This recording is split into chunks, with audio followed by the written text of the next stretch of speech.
Welcome to Choice Classic Radio. Like us on Facebook, subscribe to us on YouTube, and help keep this show alive by donating at choiceclassicradio.com. For more of your favorite old-time radio shows, join us on our companion podcast, Choice Classic Radio, Mystery, Suspense, Dramas, and Horrors, where we bring to you the most mysterious tales that the golden age of radio had to offer. And now, with 116 episodes made, broadcasting from 1949 to 1953, we bring to you Richard Diamond, Private Detective. Listen while the makers of Rexall drug products and 10,000 independent Rexall family druggists bring you Dick Powell as Richard Diamond, Private Detective.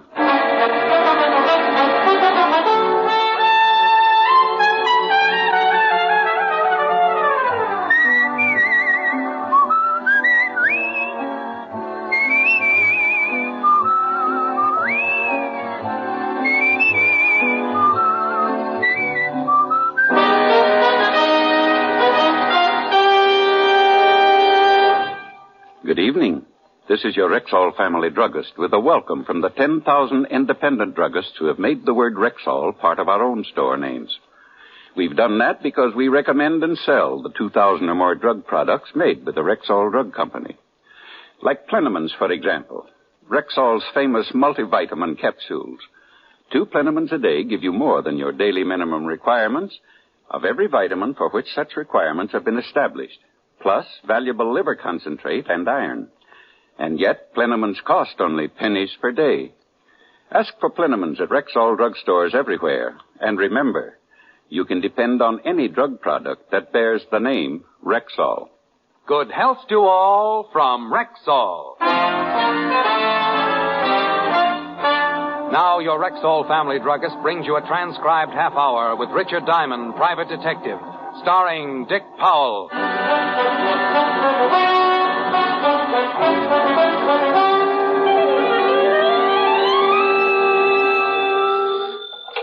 Diamond Detective Agency.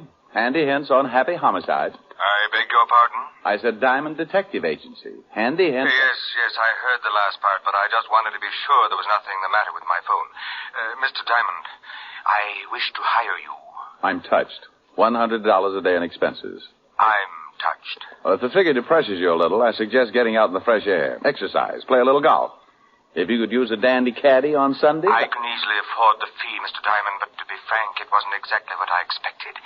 Isn't it a little high? Well, frankly, yes. But if you hire another detective, you won't be getting the prettiest. I see. Can you come to my house at 6 this evening? Name, address, and reason for hiring me? George Lexington, Golden Strand, Long Island, and I am in fear of my life. I'll see you at 6, Mr. Lexington. On the dot. Please be prompt. Just have a substantial retainer ready. Aside from my blue eyes, greed and promptness are my 2 most outstanding features. Well, that's the way a buck's made in my business. I sit around the office for a week, passing the idle hours, playing old Welsh mining tunes on a comb. Then someone gets in trouble, opens the phone book, and naturally the first thing that must catch their eye is my very gaudy full-page advertisement on the Diamond Detective Agency. After that, a phone call, and I'm in business. At 6 sharp, I was ringing the doorbell to the home of Mr. George Lexington, client in fear of his life. Yes, sir? Mr. Diamond, to see Mr. Lexington. Mr. Lexington is busy at the moment. Does he expect you? I have an appointment with him at 6. Oh, I see. Please step in. If you'll wait in the library, sir, I'll tell Mr. Lexington you are here. What was that? Unless you keep a car in one of the upstairs rooms, that, my friend, was a gun going off. Come on. With the butler right behind me, we took the long, curved staircase 3 steps at a time. The butler managed to pant out that Mr. Lexington was in the study at the head of the stairs, so that was the door we went through, only to be stopped cold on the other side. Standing in the middle of the room was a girl. The word girl, in this case, to be identified with adjectives one might think up after having spent 3 lonely years on a life raft in the middle of the Atlantic. The only thing that kept my eyes from melting and running down on my shirt was the .32 revolver she held in her gloved hand. Miss Morris, no! Give her the gun, honey. No! Drop drop it, honey. You just scorched my money belt. She dropped it, and we all went to pieces. I helped her to a seat and let her cry it out. The gun I could have passed off as a whim or too many Hopalong Cassidy adventures, but the man sprawled across his desk on the other side of the room changed the whole picture. I called the 5th Precinct Police Station and got Lieutenant Walter Levinson started for Long Island. The police? You shot a man, didn't you? Yes. You tried to kill yourself, didn't you? Well, they're both against the law. Want to tell me about it? He deserved it. Mr. Diamond? Yes? I just found something rather strange. Well, don't scratch it. Miss Morris shot Mr. Lexington, all right. I never denied it. Well, what's bothering you? The thought just occurred to me. Who also took the trouble of stabbing him? Stabbing him? He was shot. Then how do you explain this carving knife in his back?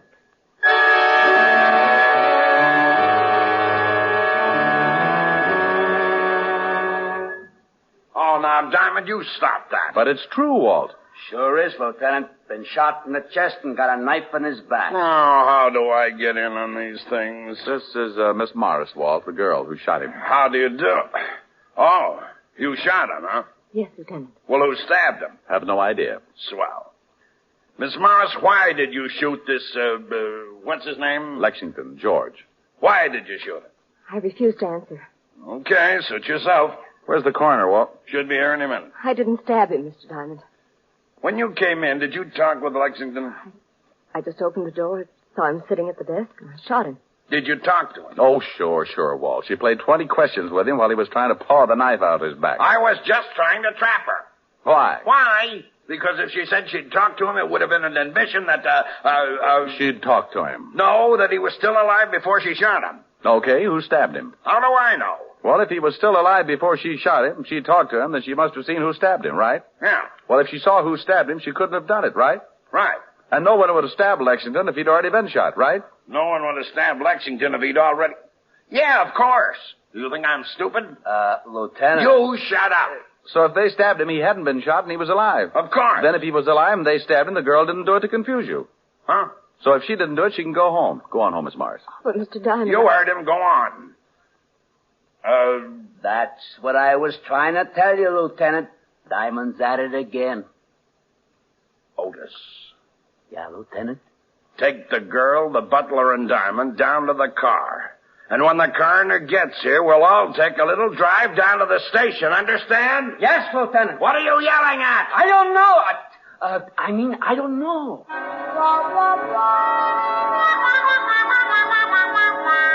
Well, the coroner finally arrived and suggested an autopsy for the corpse and a bath in some hot mud for Walt. Then we all climbed into the squad car and headed for downtown New York and the 5th Precinct Police Station. On the way, I told Walt about my phone call from Lexington about 3:45 that afternoon and the few details leading up to finding June Morris with a smoking gun and the dead Mr. Lexington. At the station, we continued to question the girl as to her motive for the killing, but she refused to say anything. The butler could add nothing, so they were taken out to await further questioning. She was allowed to call her lawyer, and we all settled down to wait for the coroner's report on the autopsy. Yeah? The dame's lawyer is here. Wants to see you first. Okay. Girl's lawyer. Mr. Farnsworth, Lieutenant. Hello, Lieutenant. What is this all about? Mr. Diamond, Mr. Farnsworth. How do you do? How are you? I just got a call from Miss Morris. Lieutenant. Pardon me a minute. Well, what do you want, Hammerhead? I got the girl's personal effects. Well, give them to me. Okay. Gee, what did I do? Nothing, Sergeant, but your family sure bust things up. Oh, there you are, Lieutenant. Thank you. Gee, I don't know. Am I to understand that Miss Morris is being held here on a murder charge? That's right. Just whom is Miss Morris supposed to have killed? You know a Mr. George Lexington? Why, yes. He's the boy. Maybe you can tell us why she would want to kill him. I suggest you question the witness, Mr. Diamond. But let me warn you beforehand. My advice to my client will be to say nothing until I can find out more about this thing for myself. Now, about Miss Morris. She stays put. Lieutenant, I have a great deal of influence. Then get her rich. She stays put. What about this George Lexington's background, Mr. Farnsworth? Let me give you one more suggestion before I leave. Find these things out for yourself. I have a fair reputation in the legal profession. Good evening, Mr. Farnsworth. I'll have that writ, Lieutenant. Ah, go to blazes. Nice fella. A doll. Well, Let's see if there's anything in these personal effects here. Take a look through the purse. Okay. Otis, Yeah, Lieutenant. bring in the butler. Right. Here's something, Walt. What is it? A typewritten note in the bottom of her purse. What's that? Meet me at the house at 5:15 this evening. Bring $15,000 and be prompt, or you will regret it for the rest of your life. Signed, George. George Lexington. Well, bully for you. Diamond, I swear. Arthur the butler, Lieutenant. Come in. Sit down. Well, thanks. My feet... Not you, melonhead. Get out of here. Oh, well, okay. I just thought... Otis, Yeah? when the coroner's report comes in, bring it right in and bring the girl along with it. Yeah, Lieutenant. How do you feel, Arthur? A little upset, sir. This has been quite a strain. Last name, Cameron? Yes, sir. How long have you worked for George Lexington? About 4 years, sir. Ever since Mr. Lexington came east. Did you know him before that? No, sir. You ever mentioned where he was from? California, I think. Had a lot of money? I presume so. I was paid regularly. He maintained a good-sized house and entertained frequently. To my knowledge, he never had any debts that weren't paid immediately. How long have you known Miss Morris? She and Mr. Lexington were engaged 2 years ago. It only lasted a few months. But they still saw each other occasionally. Did you know Miss Morris was expected tonight? Yes, sir. She called and said she would be there at 5:45. You sure about the time? Yes, sir. But you didn't expect me at 6. No, sir. Mr. Lexington said nothing about it. Is there another way into that study? Yes, sir. A back door leading down to the garden. Did Lexington have any other visitors during the day? No, sir. Was he in from 3 to 5? Yes, sir. I got the coroner's report and Miss Morris, Lieutenant. Okay, that's all, Arthur. We'll have to hold you until this thing straightens itself out. You go along with Sergeant Lovelock. Yes, sir. Oh, Arthur, Yes, sir. does Mr. Lexington own a typewriter? No, sir. All right. Come in, Miss Morris. Sit down. Here's the report and the bullet taken out of Lexington and the knife. Take the butler downstairs. Right. Let's go, Arthur. Yes. When did you receive this note, Miss Morris? Oh, where? We found it in your purse. When you become a murder suspect, I'm afraid nothing's very private. This morning. It's from George Lexington? Yes. He have something on you? Okay, you're just hurting yourself. Miss Morris, did you know a man named Jack Short? No. Who's Jack Short, Walt? Just read this report. Here's what it says about the late Mr. George Lexington. Fingerprints check one Short, arrested 1936, 38, 39, petty theft, suspicion of robbery, suspicion of possessing narcotics, 3 arrests, 1 conviction. Did a year and a day in Alcatraz. When did he have time to do his laundry? He was arrested again in 1942 for manslaughter. Went to trial, case dismissed for lack of evidence. Lovely boy. You mean George Lexington? Was really Jack Short a criminal with a record? But his house, servants, the money he spent. That's something we're going to find out about. What does the coroner's report say, Walt? The knife did kill him, not the bullet. And the knife has got your fingerprints all over it, Miss Morris. What? It's got a what? That's right. Ever see it before, Miss Morris? Why, I don't know. It's a carving knife. One that might belong to a set. Something wrong? That's my carving knife. I missed it this morning. Sure. When was the last time you used it? Last night. I gave a small dinner party. Do you own a typewriter, Miss Morris? Yes, I do. Hello, June. You better come along with me. Oh, Mr. Farnsworth. Just a minute. What's the idea of busting in here like this, Farnsworth? I tried to stop him, You Lieutenant. should have stuck out one of your big feet. Those things could trip a tank. I told you I would be back with the writ. Well, I'm here, and there's the writ. Come, June. She stays right here. Lieutenant, you don't seem to No, understand. you don't seem to understand, Mr. Farnsworth. You got that written and it was sustained because I was nice enough not to issue a formal complaint. Also, there's a little matter of influence. You're darn right, and I'm going to show you how it works. I'm making a formal complaint right now, and the charge is murder. And if you don't think I can make it stick, I won't even bother to throw you out of my office. I'll let the commissioner do it for me. Now get out of here. Gee, you're wonderful, Lieutenant. You shut up.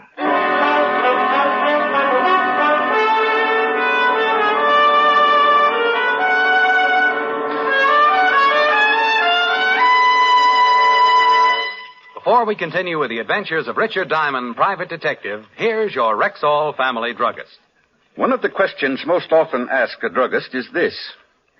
What can I take for fast relief from acid stomach? I've often wanted to know that myself. What's your answer? Naturally, ma'am, it's Bismarex. Rexall's justly famous antacid. Well, why? What is it that makes it so outstanding? Well, the secret lies in the scientifically developed formula. You see, the active ingredients in Bismarex vary in the time it takes them to dissolve in the stomach. That way, the relief it gives is not only fast, but continuous and prolonged. Excess acidity is often neutralized in less than 1 minute.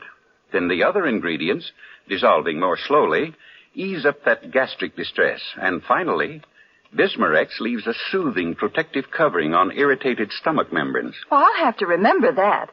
Bismarex. Is that how you say it? That's right, ma'am. Bisma-REX. Bismarex.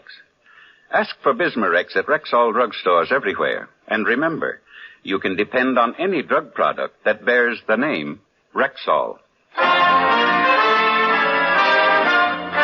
And now back to tonight's adventure with Richard Diamond, Private Detective, starring Dick Powell. Well, Farnsworth got the idea in a hurry and took off like a rabbit with his tail on fire. Walt lived up to his word. After making the formal charge and producing the evidence, the writ was dismissed.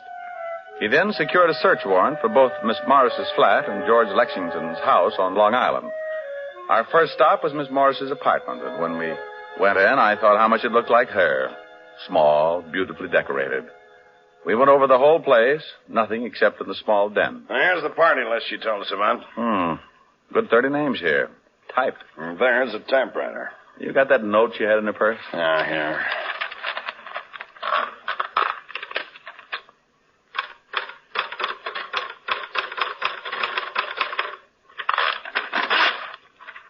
Top of the E is blocked out like on the note. Same machine. No. Bring the typewriter, Otis. Right, Lieutenant. You going over to Lexington's home? Yeah, aren't you coming along? No, I got an idea. Do me a favor, will you, Walt? Well, sure, why? When you get over there, besides checking that back door to the study, put in a call to the phone company and see if a call was made around 3:45 this afternoon to El Dorado 1234. It's a toll call from there, and they'd have a record. Now, let me write that down. El Dorado 1234. Yeah. I'll call you at Lexington's in about an hour. If that number wasn't called from there, check every name on that party list. Well, there are 30 names there. You want me to check each one to see whether a call was made to El... What's the matter? El Dorado 1234. That's your office number. Walt. Yeah? Bye. I left Walt turning that awful green and headed for the Times building. It was a little late when I got there, but an old friend at the morgue noticed the $5 bill I was wearing in my lapel and agreed to take care of it for me while I looked through the newspaper files. I dug up everything on Jack Short and his alias George Lexington. The stuff on Short wasn't much, except the trial for manslaughter had made the front page. The items on George Lexington could all be found in the society columns. From what I could gather, he'd started his social whirl in 1944. He'd been engaged several times, and each time to a wealthy woman. I even came across a picture of June Morris on the evening they had announced their engagement. Well, having all the information I could get, and with one little item dated California, June 26, 1942, tucked away in my pocket, I put in a fast call to Walt, who was at the home of the late George Lexington. Yeah? What did you find out? Well, someone could have gotten in the back door. There were some blurred footprints outside in the garden, but they won't help. If you had a key, you could let yourself in and walk right up to the study. What about the phone call? There was no call made from here to your office, but one of the names on the list paid off. Mrs. Julia Wright out on Long Island. Now, would you mind telling me what this is all about? You stay right there, Walt. I'm going out to see Mrs. Julia Wright. If she called your office today at 3:45, you certainly must have talked to her. George Lexington called my office today at 3:45. But he couldn't have. The butler said Lexington wasn't out of the house and the call wasn't made from here. Well, someone called. Maybe it was the right day. Maybe she got a low voice and told you she was Lexington. Walt. Yeah? Oh, forget it. You wouldn't like it anyway.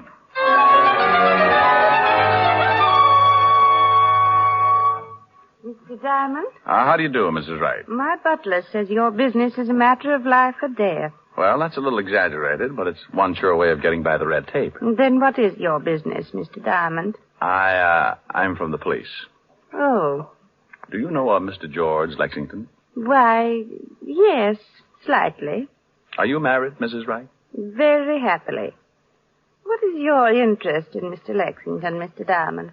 Do you know June Morris? Oh, quite well. I've known her family for at least 10 years. She's being held for the murder of George Lexington. Oh, that poor girl. She was engaged to Lexington at one time, wasn't she? Yes. He was a beast. Believe me, Mr. Diamond, he deserved killing. I thought you said you only knew him slightly. June used to tell me how terribly he treated her. A phone call was made from your house yesterday at approximately 3:45 to El Dorado 1234. I don't believe I know anyone at that number.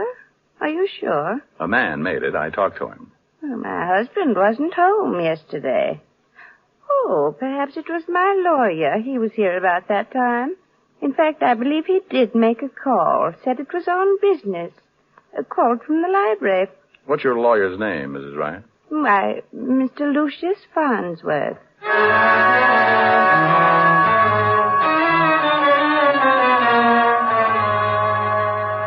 I don't believe it. I just don't believe it. I certainly don't like the guy, but his reputation's been spotless. It's just got to be, Walt. Here's the girl, Lieutenant. Come in, Miss Morris. Thank you, Lieutenant. Hello, Mr. Diamond. June, the note you received was written on the typewriter in your den. What? Lab just sent up a report. You think I sent that note to myself? No. But can you remember anyone using the typewriter in the last 2 days? No. No one has used it but myself. What about the night of the party? Who uses a typewriter at a party? Anyone go in the den and maybe lock the door? What? Why, yes. As a matter of fact, Mr. Farnsworth said he had to make some business calls. He went in and closed. You don't think that... That Farnsworth did it? It's absurd. He's been with my family for years. Did he introduce you to George Lexington? Yes, it was at a party at Julia Wright's. Did Mr. Farnsworth know that you owned a gun? No one knew it. Were you actually using that knife the night of the party? Yes, I sliced some turkey. You remember what kind of a suit Mr. Farnsworth was wearing that night? He was wearing a dinner jacket. Lexington was blackmailing you, wasn't he? I can't answer that. Oh, honey, believe me, if you don't trust us and it comes out anyway, we'll have no way of stopping it. Oh, right, it was blackmail. I was going to marry George. There were some letters, a picture. He broke off the engagement and began demanding money. Last week he mentioned something about leaving town, and I received the note. I couldn't afford that kind of money, and I was just tired of paying month after month. I decided to kill him, and I was going to kill myself. I guess I lost my nerve. Let's go see Mr. Luke Farnsworth, Rick. June, you sit right here until we get back. Be careful. You can make a book on it. I'm going to drive you home.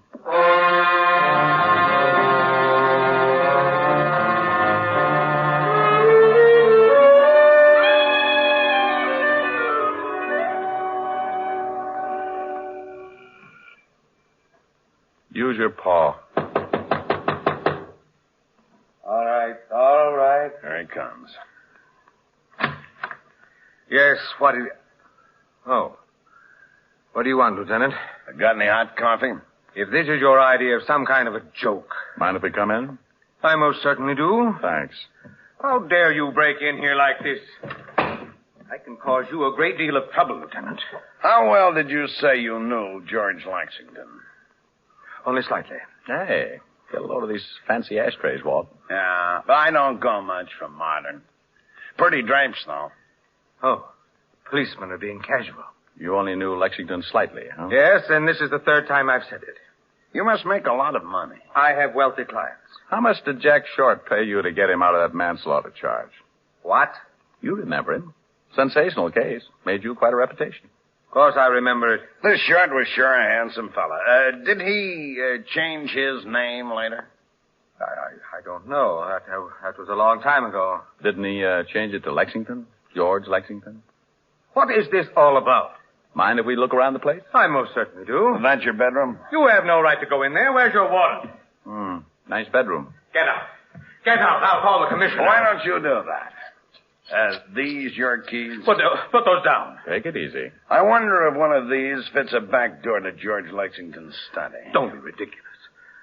I've only been to Mr. Lexington's house twice in my life. Arthur, the butler, will verify to that. You mean you've only been there twice but the front way? I mean exactly that. What are you doing in that closet? Nice wardrobe. This your dinner jacket? Lieutenant, I warn you. No, I'm going to warn you, Farnsworth, officially. Anything that you may say will be held against you. I'm charging you with the murder of George Lexington. Well, this is really one for the books. Would you mind telling me what proof you have? You called my office at 3:45 this afternoon from the home of Mrs. Julia Wright, disguised your voice, and told me you were George Lexington. Really? Hearsay. You were at a party given by June Morris. You stole a carving knife that she'd been using, probably wrapped it up in a handkerchief to keep her fingerprints on the handle. Did someone see me? For some reason, you wanted George Lexington out of the way. He'd been blackmailing victims that you introduced him to. You made sure that Miss Morris would be at his home at exactly 5:45. You wrote a note on her typewriter telling her to be there. You called me to be sure that someone would catch her. Interesting theory. You went up the back way into the study, probably with one of these keys. You stabbed Lexington and got out just before the girl came up. You made one mistake. You didn't figure that the girl might try to kill Lexington. What? Yeah, she shot him, but she shot a dead man. She shot him? After he was dead. You don't know it, Buster, but you just missed the perfect crime. Now prove it. The girl said you were wearing a dinner jacket the night of her party. Missed the coat? Yes? Well, to get the knife out, you had to put it in a pocket or someplace on you. She'd been carving turkey. Ever hear of a spectrograph? Of course. Sure. Have the pockets analyzed, and if we find traces of turkey, we'll know you swiped the knife. And if the key to Lexington's back door is on this ring, it'll cinch it. I'm afraid not. Come back here, Farnsworth. He's going for the window. Farnsworth, stop! Let me go. Let me go! Not on your life. Not on your life. You don't take it the easy way. Get over his head. No. Got him. No. Why didn't you let me jump? What difference would it have made? Well, it sure would have saved the state some money. But a quick trip to the sidewalk doesn't make up for a killing. That's the easy way, Farnsworth. You forget when you commit murder, there's a little thing called society. And if you can't live with people, they'll decide what to do with you. Oh, that last mile is a lulu.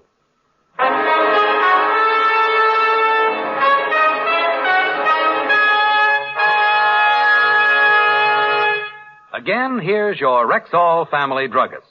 If you're a user of mineral oil, remember that Rexall mineral oil is carefully refined by a special process to achieve an extra heavy body.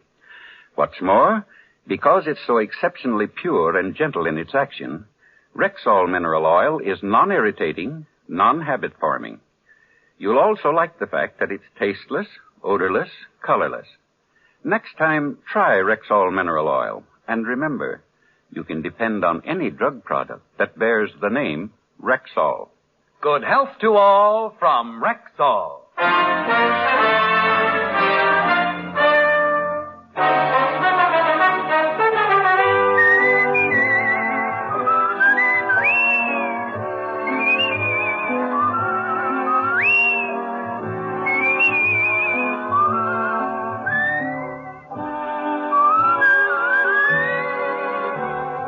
Richard Diamond, Private Detective, stars Dick Powell in the title role and is written by Blake Edwards with music composed and conducted by Frank Worth.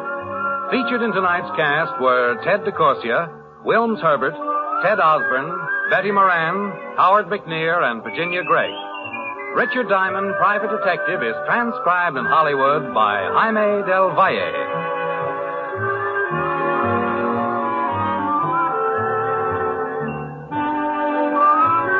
This is Bill Foreman inviting you to be with us next Wednesday at this time when we will again bring you Dick Powell as Richard Diamond, Private Detective.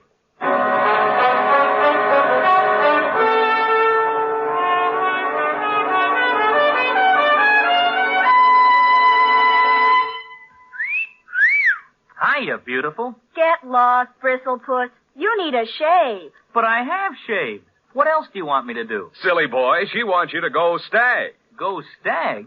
But why? Because Stag is Rexall's exclusive line of men's good grooming aids, like Stag Brushless Shave Cream. No fuss, no massage, just smooth it on and presto, you get a clean, close shave. Your face stays smooth and whiskerless all day long. I'll do it. I'll go Stag. That's it. Join the Stag line now at Rexall drugstores everywhere. Yes. This is NBC, the National Broadcasting Company. That concludes today's episode. We'd like to thank you and remind you to donate at choiceclassicradio.com. Remember, your donations make episodes like this possible.